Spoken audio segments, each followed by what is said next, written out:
You have been in many of these negotiation rooms in the past with Israeli officials, with Western allies. Just give me your initial reaction to this 20-point plan that we have seen this evening.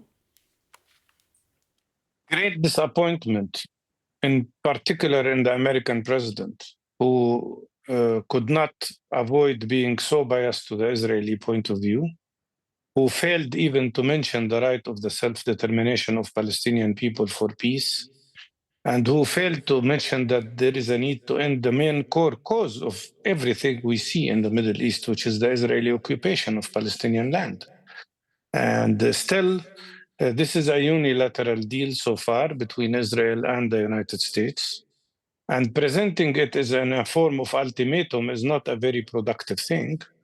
Of course, stopping the war in Gaza, this genocidal war that has taken the lives and injured more than 11% of the population of Gaza, and ending the whole Israeli plan of ethnic cleansing of the Palestinians from Gaza is useful and positive. But on the other hand, the agreement is full of mines here, and I will mention just three of them.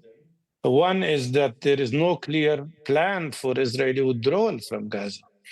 What they talk about are stages, and Netanyahu made sure to say that the withdrawal will be slow. That's a recipe for a disaster. And second, that Israel could reactivate the war even after receiving their prisoners or their hostages.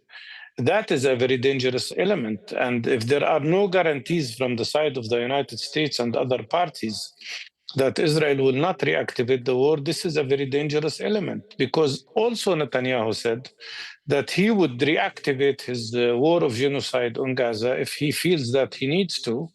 And we know very well how manipulative the Israelis can be and how much they can create any moment to justify such an act. And finally, and that's a very, really horrible thing, this imposition of some sort of foreign body to rule Palestinians in Gaza, marginalizing completely the Palestinian existing bodies, including the Palestinian Authority, and bringing in Tony Blair, for God's sake. I mean, Tony Blair was described by his own colleagues as a war criminal. One of the British parliamentarians was saying that the place for Mr. Blair is not in Gaza, but in The Hague for the war crimes that were committed in Iraq. I don't want to speak about the issue of corruption here, but we know very well how much Mr. Blair is obedient to the Israeli side. So in a way, keeping the Israeli troops in Gaza for a long time and bringing in Mr. Blair to be ruling Gaza, that's a recipe for disaster. It's a recipe for continuation of the war rather than ending it. That's why I think there are lots of mines here that have to be dealt with. Yeah, how do you think this will now play out then? When you look at this plan and you say it's a disappointment, do you think now, the ball is in Hamas's court and they are likely to reject this plan and therefore we will see a continuation of the situation in Gaza? I think Hamas, and not only Hamas, but everybody, including even the Palestinian Authority, which is an opponent to Hamas, have a big challenge here. From one side, everybody wants to stop the war. Everybody wants to stop this bleeding that we have, this bloodshed that is going on. We lose every day almost 100 people. Every day Israel kills 25 more children. And everybody wants to avoid the Israeli ethnic cleansing of Gaza, that's for sure. On the other hand, these conditions that are being imposed on Palestinians are totally horrible. So it's a big challenge, not only for Hamas, but actually for all Palestinian groups about what they need to do. The most important thing here... Were you surprised to see the plan and for the PA and various other groups, if we put Hamas to one side, never being consulted? Of course, it's unacceptable. It's ignoring Palestinians' right for self-determination. It's ignoring Palestinians' right to have a state of their own.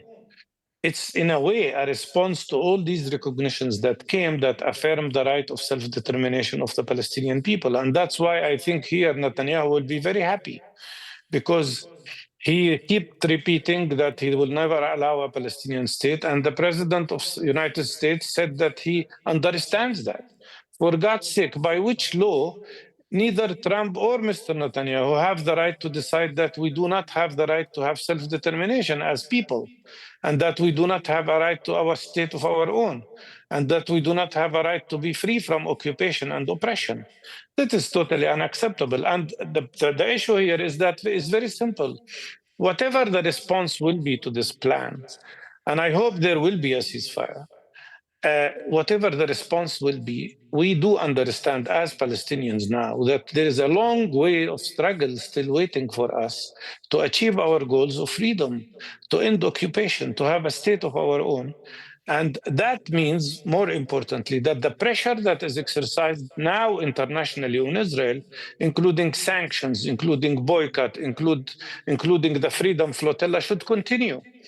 This pressure should not be diffused, and the pressure should continue to end occupation, to end the core cause that led to the 7th of October and that led to all these suffering of the Palestinian people on the ground. Mr. Barghouti, thank you very much for joining us here on the program.